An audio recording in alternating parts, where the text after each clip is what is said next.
Hello, you wonderful people, and welcome to another episode of Super-Fanta-Fi. This being a show where I talk about shows of the supernatural, fantasy, and or science fictional genre. For today's episode, I'm going to talk about the season finale of Killjoys, as well as the latest episode of Dark Matter. Starting off with the season finale of Killjoys, there's a lot of stuff to kind of run down. Let's focus on specifically the Klein aspects of things. For one, Klein's a scientist. It never registered in my brain like, oh, he's actually a smart intellectual person. Like, I mean, it's just like, yeah, he's good at fighting, he's good at killing. I thought he was like a soldier or something. Never would have thought, no, he's actually a pretty smart dude. He's a scientist. Like, because I feel like it's never really been regarded as like, oh, here's the more scientific aspects of his character until this episode. Because it's always been like, oh, here's me as an assassin, here's me as kind of a bad guy. That's the only angles of him we've ever gotten. But this episode, we find out, oh, he's actually a scientist. We actually find out how he got infected with the plasma in the first place. Well, to a certain degree. Basically, he was on Arkin, basically trying to grow food for his people, and I mean that including his Dorla and Neela. But basically, he came across a new substance, that being the plasma, because I mean that stuff's pretty old. But in his mind, he was thinking like, being a scientist, he discovered it, and he was just like examining it, and he saw what it could do to plants. He saw it kind of rapid growth, and that's kind of all he thought it was. It's like, okay, so this will help us be able to grow food and very rapidly, but sadly not knowing the ramifications and what the plasma is. I mean, we also found out that the plasma is actually sentient. It actually has a mind of its own. It's like almost like parasitic, and when it kind of infests the host and it completely takes over their body. Granted, you have cases like Klein as well as some of the earlier sixes who maintain some of their original personality, but there's others like Anila who went through some experiments to kind of push themselves to kind of get rid of that human aspect of themselves just to make them 100% what they are. That's kind of the whole point, to hollow out the body until they're nothing but that. So there's that. And kind of just going ahead and skipping around and stuff. The fact is Klein sacrificed himself like that to save the day.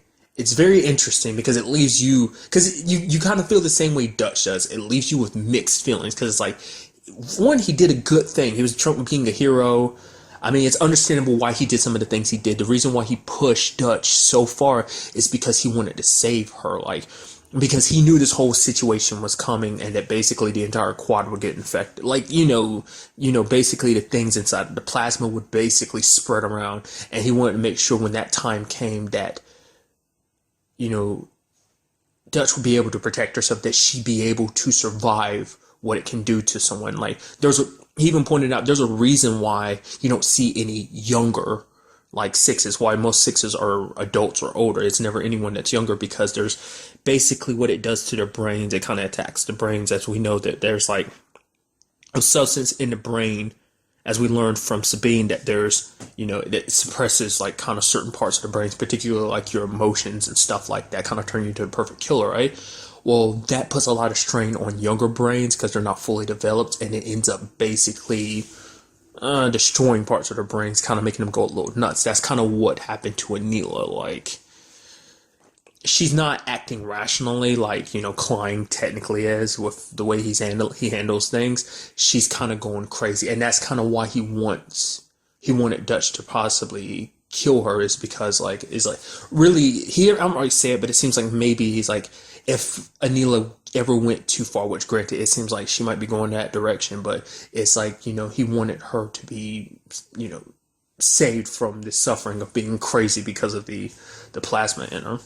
But now I kind of skipped over it, but going back to it, it's like, I brought up the fact that we can be conflicted about how, we feel about Klein sacrificing stuff. It's harder for Dutch because she spent so long hating him. It's even a conversation Johnny has with her. It's like, I understand your relationship with Klein was complicated. It's okay to miss someone you hate, to love someone that you hate. I mean, because it's like, she spent so long wanting him dead and hating him, and now it's just kind of like nearing the end. He was kind of like a father figure too. Like, he would always, it was always that love-hate relationship, because as much as she hated him, there was always a part of her that loved him too, because he was there for her, unlike some other people. Even though he may have pushed her a lot and pushed her to do a lot of things, he was always there for her. Everything he's ever done has been for her sake.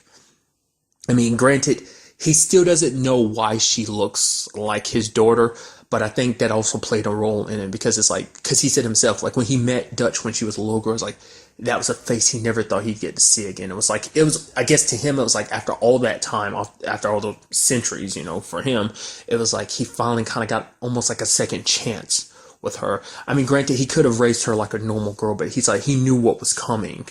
And that's what he wanted to prepare her for that. That's why he put her through all that grueling training and stuff like that. So it's kind of, you understand why Dutch kind of would be conflicted the way she is. And, like I said, that's something you as the audience, we kind of share with her too. And, I'm kind of skipping over it, but the fact of the matter is we do find out what this has all been about, what the big plan is. It's basically to the sixes, that those things want to essentially take control of the quad and suck up all the plasma, because there's a large quantity of plasma scattered everywhere, not just on Arkin, but I mean just all in the quad. That's what this whole thing, the whole barrier on the wall around Old Town, that's what this has all been about. Granted, we kind of already knew this had to deal with sixes to begin with, but now it's just not just about making sixes. Is basically trying to change everyone into these things. Basically, this dates back to centuries ago, between a deal between them and the heads of the Nine family at that time. And basically this entire time, after all this time, the Nine have been working towards helping them with that goal. It's I still don't 100% understand what they're getting out of this, but that's what the end goal is. Which, it was never brought up in this episode.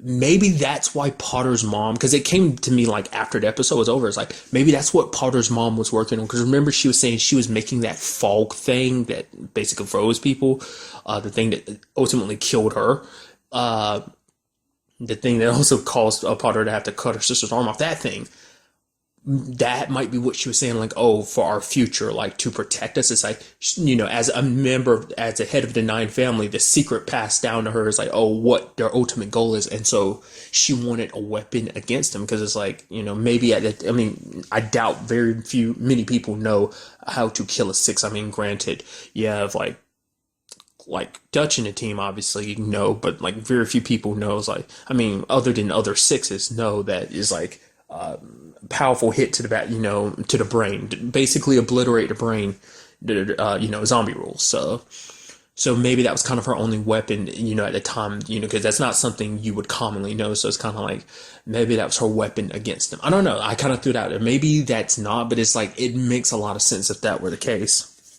But with Klein sacrificing himself, hitting that, it's kind of the original plasma, so it still has a connection to the plasma on Arkin. So basically they were able to wipe out all of the plasma on Arkin like that, which ended up turning anyone that got tapped into that specific plasma back into a normal human. That includes Fancy, which I love the fact this is an episode we got Fancy and Davin kind of teaming up in this episode, and just kind of being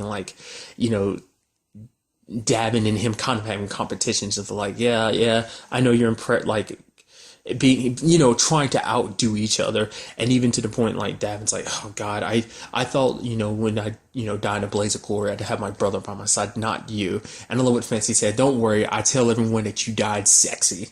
And then proceeds to use Fancy as a human shield. I really like that. So I think it's really good that we have Fancy back to being a normal human. What I'm curious about is, obviously with the way the episode ended, with Johnny basically walking away from the team for, after what he did, I mean, the whole Del Seiya thing, which I'm going to get to in a second, does make me wonder, will Fancy be joining Davin and Dutch, or will it be Pre? Because she had that whole conversation in front of, all three of them about, basically going to war against Anila and all the sixes. But it's because I want more Pre too, because like I said, I brought it up, it's I want to find out more about Pre's past, but I wouldn't mind having Fancy around. We just got him back. He's, even though he's an asshole, he's a pretty awesome asshole. So it's he can get the job done. So I'm very interested to see how that all play out. Now that I brought it up, I'm gonna go back to it. It's the whole Johnny shooting Del Seiya thing. Granted, I don't know if he actually killed her. Last time we see her, she's still there holding her stomach, but it seems like she almost got a smirk on her face, I can't believe that just happened to me. I mean, it's granted, you kind of asked for it when you ended up killing Potter and you ended up doing this whole thing, just like, oh no, yeah, using her for your propaganda, just being a terrible person. It's just like you kind of had it coming towards you, but Johnny, like, I would like what Johnny said. He was like, I'm not being a hero. This isn't me being a hero. Like, I'm not doing this for all the people you've killed and for all the people you would enslave in the future. I'm doing this simply because you killed Potter. You killed the woman I loved. That's what this all came down to. So he shot her. Granted, whether or not she's dead is still kind of up in the air, but he still, it's like he hurt one of the nine, so there's no safety for him. So he's basically running. He ends up going with, what was her name again? Kind of with the awesome gun robot arm. Is it Clara? I could be completely wrong. I totally forgot. I was like, oh yeah, it's you. They said it too, but I missed it. So I think it's Clara. Side note, kind of just, actors and everything. Isn't that the actress who plays Sophie in American Gothic, or is that a different actress? They kind of look the same in the face. So that kind of made me, since I'm watching that currently, I was kind of, I don't know. I didn't notice that before when she popped up earlier in the season, but now I'm kind of like, oh, that looked like it was her. Maybe I'm wrong. But, nevertheless, moving on. So it does make you wonder, because like how that whole situation is going to play out. I mean, Johnny's off on his own, because it is being brought back for a third season. Yes, awesome, but it also makes you wonder, because currently Dutch and Davin have no idea about Johnny going off. He told Pri to tell them I'm going out to get fresh air, but he's going off his own with Clara. So it's going to be interesting to see what kind of probably see them getting a little mischief. Maybe we'll kind of bounce back and forth between it, or maybe it'll be kind of a situation like, oh, we focus on Davin and Dutch here, and then like partway through season 3 is like, oh, now we show you like, oh yeah, this is what Johnny and Clara have been up to this entire time. I think that'd be kind of interesting, or maybe just kind of, right from the beginning of that season, just bring everyone together. It's like, oh yeah, we've had like not a huge time skip, but a good amount of time has passed. A lot of stuff has got to be figured out because, now that a lot of people within Iraq are no longer sixes. I mean, granted, does that change anything? I mean, granted, I guess it does, because it's like, well, you're no longer being controlled. Just you're kind of answering to a higher power, technically higher power, if you're infected by the plasma, because it's like, that thing is ancient. It's like, I'm very interested to know where it originated from, because what was on Arkin wasn't all there is, because Klein even said it himself, like, there's plasma in other places too, but he's like, that's not your battle. But Dutch is like, screw that, nah, we're taking it down for basically everything that people have sacrificed. For the fact is that Klein sacrificed himself, and the fact is Potter's been sacrificed for this whole situation. It's time for war. Like, she's gonna have to take Anila down. So it doesn't, like, I'm very curious if, it seems like maybe next season we'll get the answer to why they look so similar, because that's even something Klein himself was never able to get an answer to. And side note, and since we're talking about Klein, like that whole thing about Johnny impersonating him to get to they'll say, I didn't see that coming because I'm an idiot. Because the entire time I'm like, yeah, that didn't come back up. Like the entire time he's like, why would he set them up if he's going to sacrifice himself? And he didn't make any like boast of being like, oh yeah, I got you here, and now Dulce has come to get. It's like I was like, I thought it was kind of interesting how I was like, oh, he flip flopped really easily, and then even after he died, it never clicked in my brain to question that. And then Johnny brought it. I was like, oh, that's what that was all about. I was curious about why that seemed weird, but it's like it still never registered in my brain to like question it at the time. But nonetheless.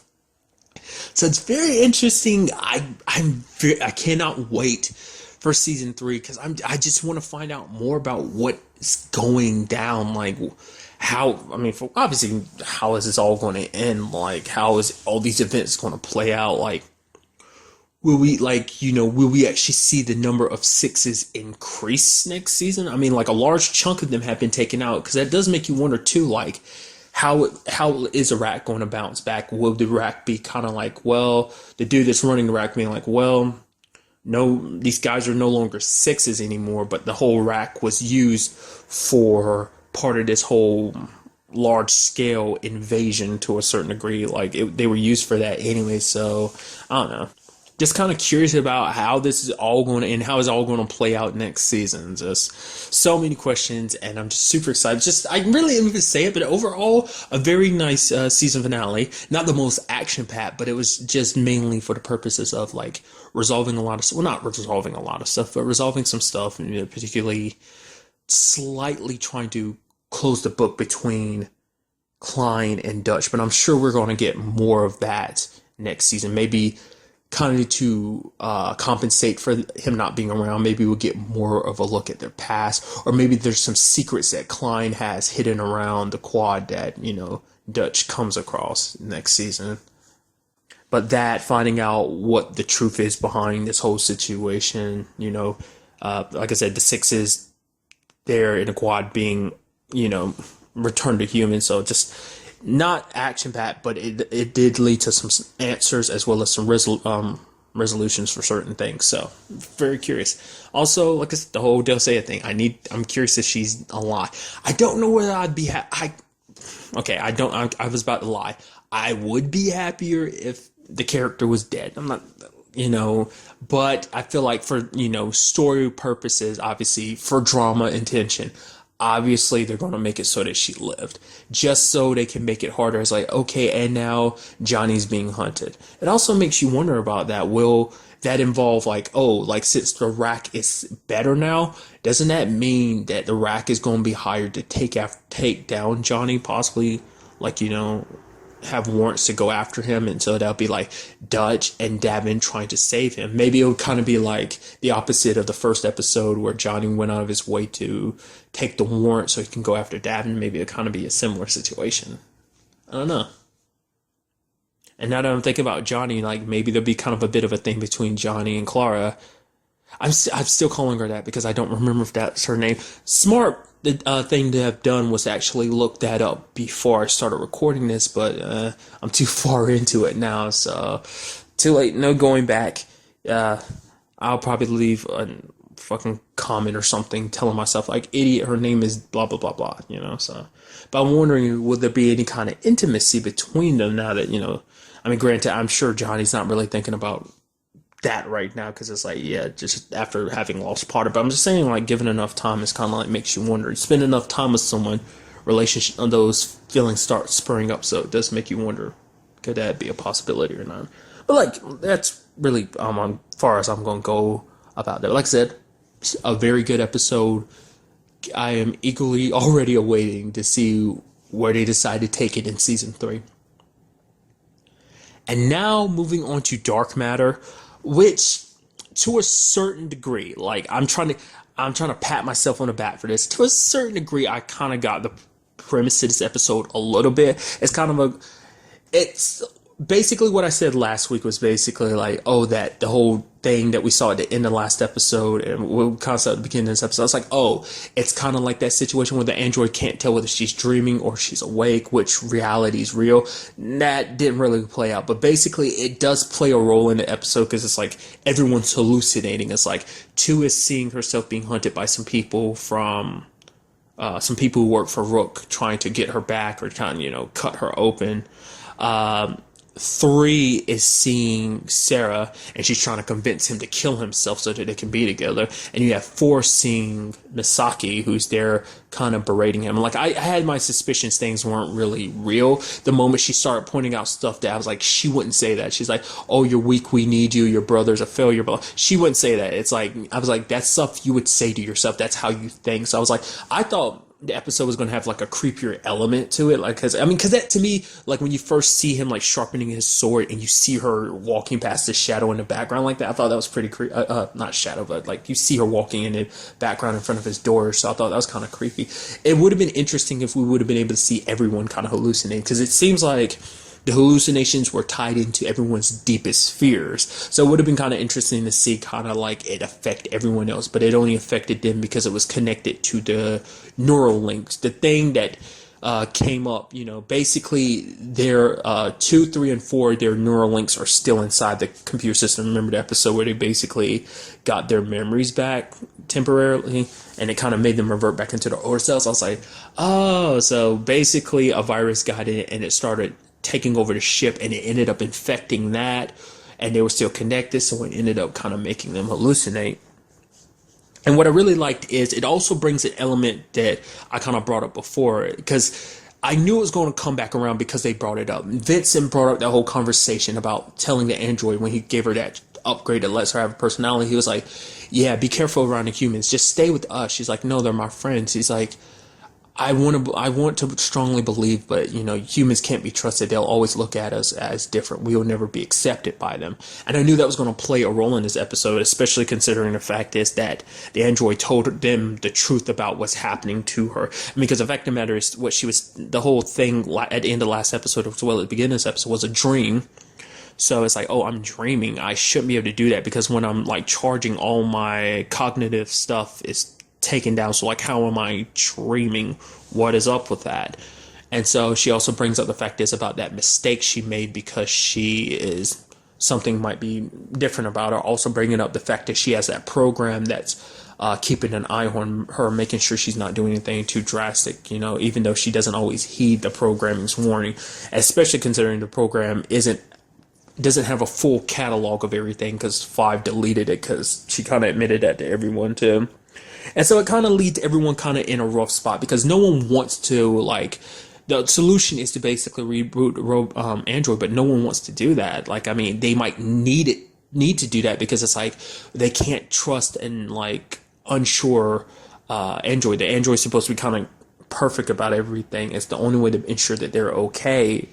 So they don't want to delete her or reboot. I keep saying, well, technically rebooting her is deleting her, because basically 5 basically compares it to like you deleting her is the same thing as you killing her. It's like, because everything she is and who she is right now will be disappeared. That's the same thing as dying. So but I get both sides to it. I get the practical side of it. It's like, but the way she is now, she could lead to like, it's not only the fact of the matter is that she wasn't 100% perfect about something. Like, she should be take more calculated aspects to things, rather like, it was something she didn't take into a calculation, and it's because at the time she was in her upgraded form, so she kind of had a personality, so she wasn't thinking like an android, she was kind of thinking like a human at the time. So humans are far from perfect when it comes to thinking like that. So she still put calculations together, but she didn't calculate everything. So I get that aspect of it, but I also get where 5's coming from, because it's also like she's part of the crew. Like, no one in this crew is above reproach about making mistakes. I was also going to get at the fact is that she kept it from him this entire time, about the extra program about herself that she had monitoring herself, the mistake that she made. She didn't say any of that. She kept that a secret, so that was a problem too. But then 5 throws out the idea, so, well, what about you two? You didn't say anything to us about you being sick until you passed out in your room. So I get, both perspectives. Personally, I always leaned more towards 5 anyway, because I like the android as she is, because I like the bits of personality that she has. Granted, why she ended up like that way, who knows? Who made her like that? The current theory is like 2 did that to her, but it's like, why would 2 do that? Was that as an experiment? 5 throughout the theory is like, maybe that it's because you're a creation. Maybe you needed to be around someone that is like you to a certain degree, because you don't really like people. I'm sure like someone being human makes it worse. So so it led to that. So I don't know. We're still kind of in the dark in that.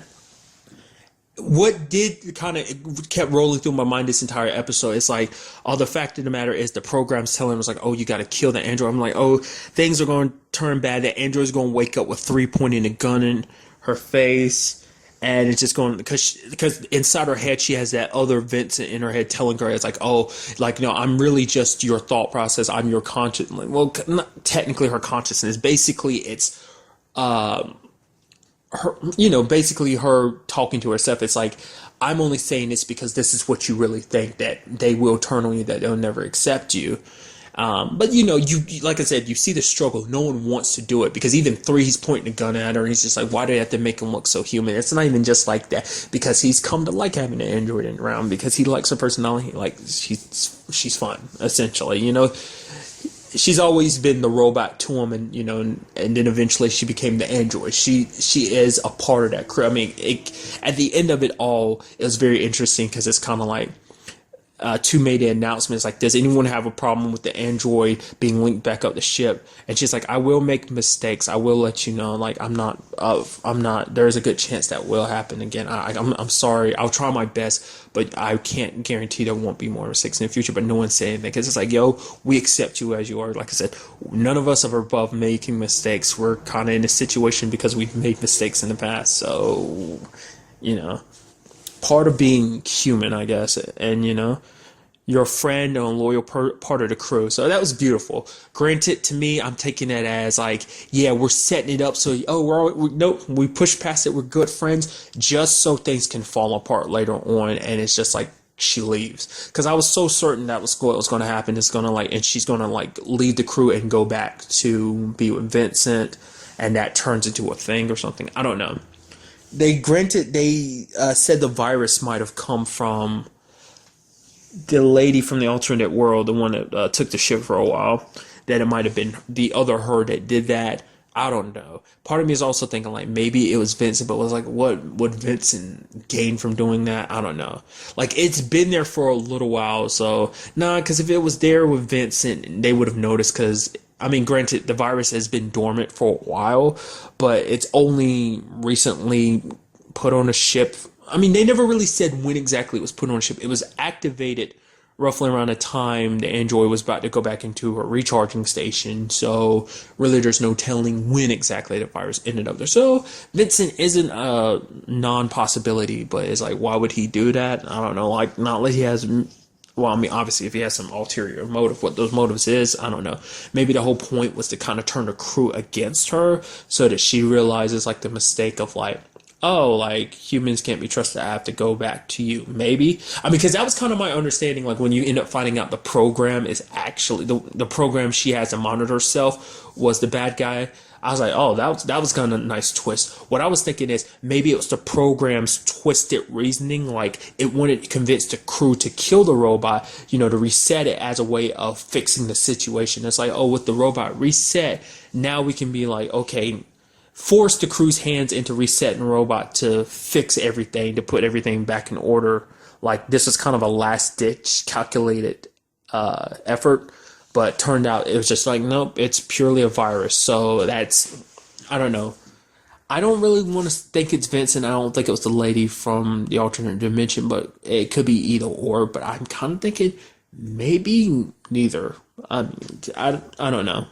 And then finally we had Four's aspect of the episode because of this whole situation with seeing Misaki. It brought up, because during that whole altercation, that's kind of how I knew it was kind of a fake thing. Is because like she started saying stuff only Four would say to himself, and so that conversation, even though it was fake, it was still what he was thinking of in the back of his head. Like, oh, I need to go be there for my people. So when Two told him like, oh, get rid of all the links so something like this doesn't happen to us three again, and he was deleting them, well, not deleting them, but he pulls them up and he goes to his. I was like, I already know what you're going to do. And he does it at the end of the episode. We see him pulling it up on the computer. He keeps his. I'm most likely sure he deleted 2s and 3s, but he kept his because for him, the only thing holding him back from going back to his people, granted, it's his honor and loyalty to the crew, yes, but a big thing is not having his memory. It's like I always knew he was going to try and do something to get his memory back because that's kind of the ultimate goal, get his memories back and then go help his people. I mean, granted, this can help him because not only will he get his old memories back, remember, you do get to keep your current memories with the whole process. Granted, that does mean that he will turn back into Rio. He won't be the Four that we've come to know so far. He will go back to being who he originally was, which may or may not be a good thing. Well, the alternate dimension has shown you that wasn't a good thing. Well, to a certain degree, because it's like, yeah, he was able to reclaim his kingdom, but it involved him killing a lot of people. He even had to kill his his brother, because it was like, oh, his brother was like, oh, kind of welcomed him back and let him take over the reins. But at the same time, it's like he ended up finding out that his brother was trying to backstab him. So he ended up having to kill him. There's a lot of people he had to kill because it's like, ooh, he doesn't know who to trust. He's like, without his memories, that's his main reason. It's like, I don't know who I can trust, who will have my back, who will try and betray me. So I don't know. I guess we'll have to wait till next week to find out exactly where that's going to go, whether he's actually going to go through with getting his memories back or not. It turned out I saw bits and pieces. I wasn't trying to pay too much attention because I saw like some stuff about the preview, and it turns out there will be back-to-back episodes next week. So that's going to be very interesting, especially considering like we're near the end of the season. For them to do back-to-back episodes now, it's like, why not wait till after next week to do back-to-back episodes? That way you do 12 and 13, why 11 and 12? I don't know. It's not, probably not that important. I mean, there could be reasons. There's a reason in my head, but I'd rather not say it out loud, because if I say it out loud, it might be true, and I'd rather not think it to be true. So I'm just gonna leave that as it is. So I don't know. We'll just have to see where everything goes down next episode. Like stuff with the android, whether everything really stays okay, as well as whether Ford decides to get his memories back or not. I'm very curious to see, I mean, because I don't even have any idea of where things might go next episode. They haven't really got a plot course set, so I'm very curious to see where everything goes down. I'm pretty sure it will most likely probably have to deal with 4, since everything's being set up now, so, but we'll just have to wait and see. But that's really all I want to talk about in this episode. Till the next time we meet, be happy, be safe, live life to the fullest, and enjoy it. Good day and goodbye.